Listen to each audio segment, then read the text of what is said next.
நேரில் பார்க்குறேன். அதாவது ஒரு புதுசாக ஒரு ஆள் ஆட்சி அமைக்க வராருன்னா இந்த தமிழ்நாட்டில் என்னென்ன பிரச்சனை வருது பாருங்க.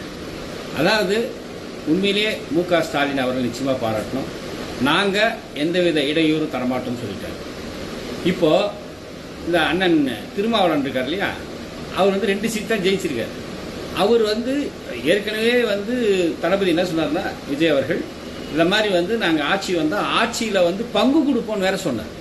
இப்போ நீங்கள் என்ன கேட்டீங்க, ஆட்சியில் பங்கீடு 8 சீட்டு கொடுத்துட்டாங்க அவ்வளோ பேசிட்டு நீங்கள. அதாவது ஒரு மனுஷன் ஆட்சிக்கு அந்த ஆளுக்கு என்னதான் பண்ணுறாருன்னு பாருங்களையா. இதில் என்னையா உங்களுக்கு பிரச்சனை? எல்லாரும் ஆளுக்கு ஜவு மாதிரி இழுத்துருந்தா ஒரு ஒரு இளைஞன் ஆட்சிக்கு வரவே கூடாதா? ஆண்ட கட்சியே தான் வந்துட்டு இருக்கணுமா? ஆண்ட ஆட்டிலே தான் சுரண்டிட்டு இருக்கணுமா? இதுக்கு நீங்கெல்லாம் துணை போகணுமா? தயவு செய்து ஒரு நல்ல முடிவை எடுத்து ஒரு 6 மாசம் பாருங்க. அவர் ஸ்டாலின் ஐயா சொன்ன மாதிரி பார்த்துட்டு அதுக்கப்புறம் சரி வரனா என்னன்றது ஸ்டெப் எடுங்க. அதை விட்டுட்டு என்னங்க இப்படி பண்றீங்க? இந்த கம்யூனிஸ்ட்ன்ற பேர்ல 2 பேர் இருக்காங்க பாருங்க. உண்மையிலேயே they're not real communist. Karl மார்க்ஸை படிச்சிருக்காங்களா? எங்கெல்ஸ்னா என்னன்னு தெரியுமா? மார்க்சிசம் படிச்சிருக்காங்களா? என்ன லெனின் பத்தி தெரியுமா ஏதாவது? ஒருத்தங்க ஆட்சி அமைச்சா அதுக்கு என்னென்ன பண்ணலாம், எப்படி பண்ணலாம்?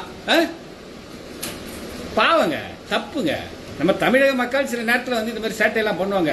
அதாவது கரெக்டாக கொடுக்குறதே ஒரு 118 120 சீட்டு கொடுத்துருந்தா இந்த பிரச்சனையே வந்திருக்காது.